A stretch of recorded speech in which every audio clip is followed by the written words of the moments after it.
When was the last time a film truly surprised you? Not with explosions or sequels, but with soul, style, and guts.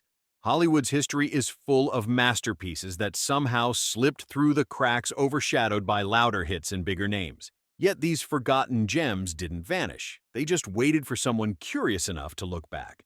Because sometimes the best movies aren't the ones everyone talks about. They're the ones that refuse to be forgotten once you finally find them. Number 10. The Night of the Hunter, 1955. Some films whisper. This one screams in poetry. The Night of the Hunter isn't just a thriller, it's a dark fairy tale told through shadows and hymns.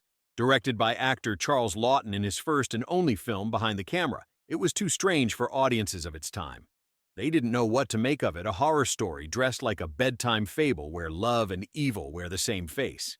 Robert Mitchum delivers one of cinema's most haunting performances as Reverend Harry Powell, a self-proclaimed man of faith with love and hate tattooed across his knuckles.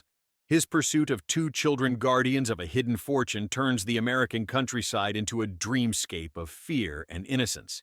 The visuals are staggering. Every frame looks like an old illustration come to life, flooded with light, drenched in shadow, and echoing silent-era expressionism. Critics ignored it, audiences walked out, and Laughton never directed again. But decades later, filmmakers like Scorsese and Lynch called it a revelation.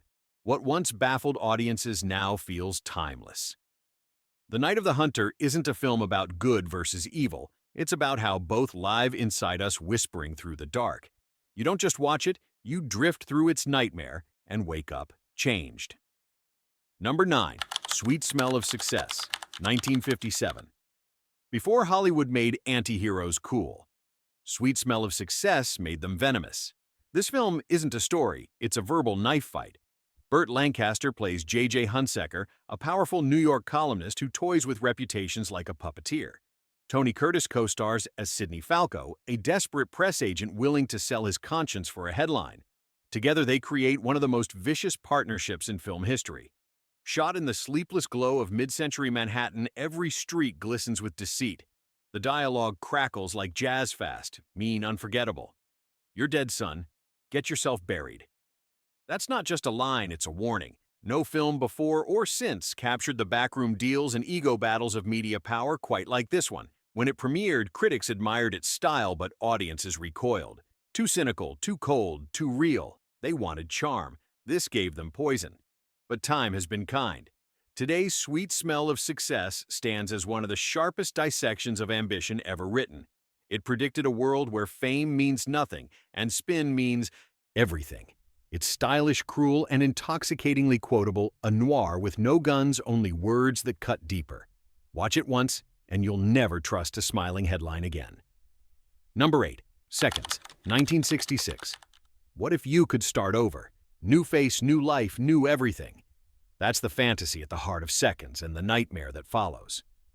Directed by John Frankenheimer, this haunting film was too ahead of its time. It tells the story of a middle-aged banker played by John Randolph who's offered a chance to erase his identity through an underground operation. When he awakens, he's reborn as Rock Hudson, young, handsome, and free, or so he thinks. What begins as science fiction turns into a terrifying meditation on regret. Frankenheimer's direction is pure paranoia. Fisheye lenses, distorted close-ups, and dizzying camera angles make every frame feel claustrophobic. Hudson, known for charm and glamour, gives a performance so vulnerable it shocked audiences. When Seconds premiered at Cannes, people booed. Some even walked out. It was too grim, too strange. But in hindsight, it predicted modern obsessions with image youth and reinvention long before social media existed. Today it's hailed as one of the most underrated films of the 60s, a surreal masterpiece about the illusion of freedom. You can change your face, your name, your life. But you can't outrun yourself. Seconds doesn't offer escape. It hands you a mirror and dares you to look closer. Number 7. The Friends of Eddie Coyle, 1973. Forget the slick heists and fast cars. The Friends of Eddie Coyle strips crime down to its lonely bones. Robert Mitchum stars as Eddie, a small-time gun runner caught between the law and the mob. No glamour, no glory, just desperation. Set in the gray streets of Boston, this film feels like eavesdropping on real criminals. The conversations are tired, the bars are dim, and everyone's loyalty has an expiration date. Director Peter Yates avoids the Hollywood gloss. There are no shootouts or car chases, just men waiting for bad news to arrive. Mitchum, years past his heartthrob era, gives one of the greatest late-career performances in movie history. You can see the weight of time in every glance. Eddie isn't a mastermind. He's a man too old to start over, too proud to give up. And that's what makes him tragic. When it released, audiences didn't know what to do with a crime film that wasn't thrilling. It was suffocating. But today, it's seen as one of the rawest portrayals of criminal life ever filmed.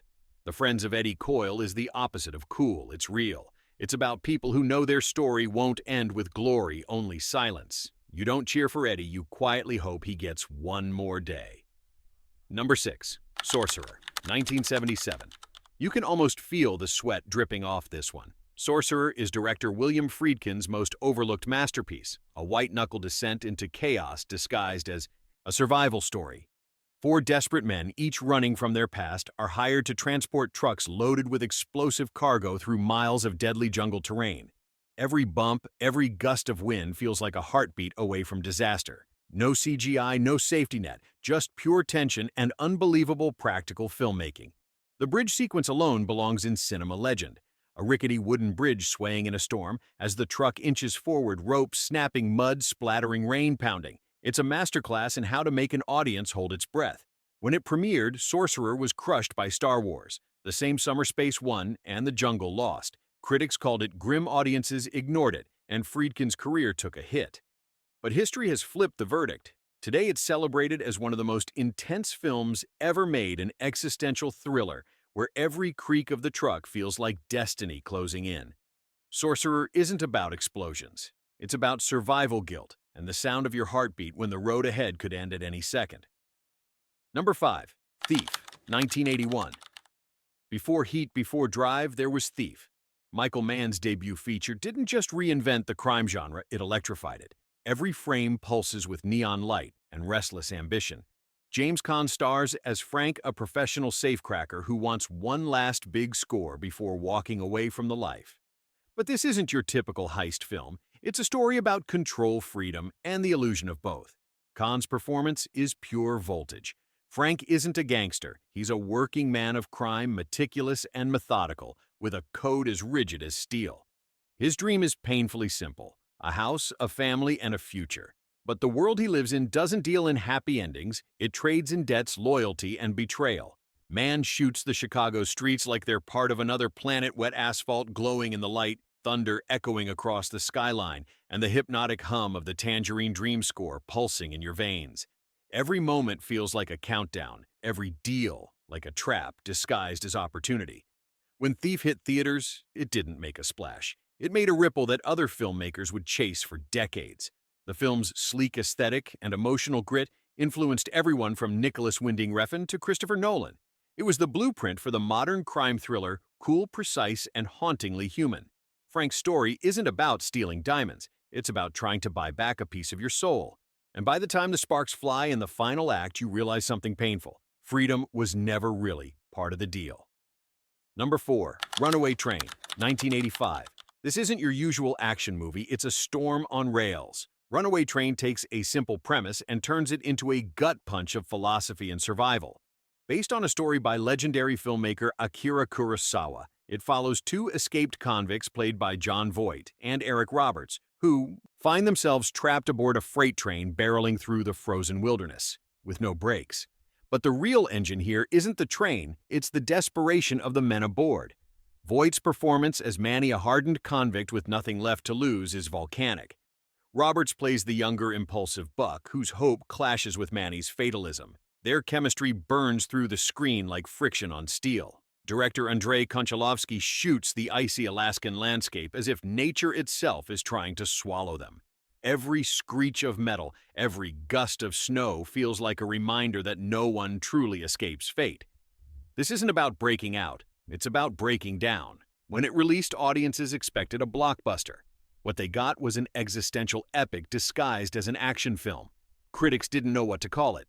Thriller, tragedy, survival tale, it's all of them. Runaway Train earned Oscar nominations, then quietly vanished from conversation. But watch it now, and you'll see what everyone missed. It's about freedom, humanity, and what it means to fight against the machine, literal or otherwise. The train doesn't just run, It roars like destiny itself. Number 3. Mishima, A Life in Four Chapters, 1985. No film looks or feels like Mishima. It's not just a biopic, it's an explosion of art identity and obsession. Directed by Paul Schrader, this film tells the life story of Japanese writer Yukio Mishima through 4 interwoven acts: his real life, his artistic imagination, and his final day.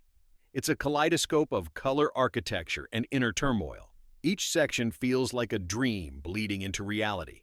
Schrader uses surreal sets, gold leaf lighting, and haunting music from composer Philip Glass to pull you inside the mind of a man torn between beauty and destruction. The structure is daring, half history, half hallucination, and somehow it works. At its core, Mishima asks a question few films dare to touch. What happens when a person tries to live their art completely no matter the cost?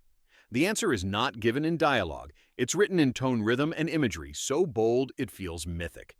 The film was controversial on release. Too strange for the mainstream, too Western for Japan, too Eastern for Hollywood. But for filmmakers and cinephiles, it became a sacred text. George Lucas and Francis Ford Coppola even helped finance it, recognizing genius when others looked away. Today, Mishima, A Life in Four Chapters, stands as one of cinema's great miracles, a movie that dares to turn life itself into performance. You don't watch it to understand, it's something you experience, like walking through someone's soul painted in light and sound. Number 2. The Last Wave, 1977. Some mysteries are meant to stay unsolved, and The Last Wave thrives on that uncertainty. Directed by Peter Weir, this haunting Australian masterpiece starts as a courtroom drama and ends in something cosmic. Richard Chamberlain plays David Burton, a lawyer who takes on the defense of 5 Aboriginal men accused of a crime in Sydney. What begins as a simple case slowly unravels into a prophecy of the end of the world. Rain never stops falling. Dreams blend with visions. The earth itself seems to speak in whispers only David can hear. Weir's direction turns every shot into an omen, water dripping from ceilings, clouds swallowing the city skyline, silence hanging like a warning. It's not horror, but it unsettles like one. When it released, audiences were baffled. Was it about law, religion, the apocalypse? Weir never answers. Instead, he builds atmosphere, a sense that something ancient is awake beneath modern civilization. The score hums like distant thunder, and the final scene? Well, let's just say it's one of the most quietly devastating endings ever filmed. The Last Wave doesn't tell you what's real. It makes you feel it. It's a dream about guilt, nature, and fate, a vision of a world that forgot its spiritual roots. Decades later, it still feels strangely current. Because maybe the storm wasn't just for them, it's still gathering for us. Number 1. The Sweet Hereafter, 1997. Not all great films shout. Some whisper their way into your soul and never leave. The Sweet Hereafter is one of those. Directed by Adam Egoyan, this Canadian gem explores the aftermath of a school bus accident that devastates a small town. But this isn't a film about tragedy. It's about the silence that follows it. Ian Holm gives one of his finest performances as Mitchell Stevens, a lawyer who arrives to help the grieving family seek justice. But what he finds isn't anger, it's numbness. Every character carries a different kind of loss, and the film weaves their stories with the delicate precision of memory itself. Egoyan's direction is quiet, almost ghostly. Snow covers everything. Conversations trail off mid-sentence. Music from Arvo Pärt flows like frozen air. And in that stillness, the film asks a devastating question. Can grief ever truly bring people together, or does it quietly pull them apart? When it premiered, The Sweet Hereafter won major festival awards, but never found the audience it deserved. It's too intimate, too painful, too honest for easy viewing. Yet, for those who discover it, it becomes unforgettable. This is not a film you simply watch, it's one you carry.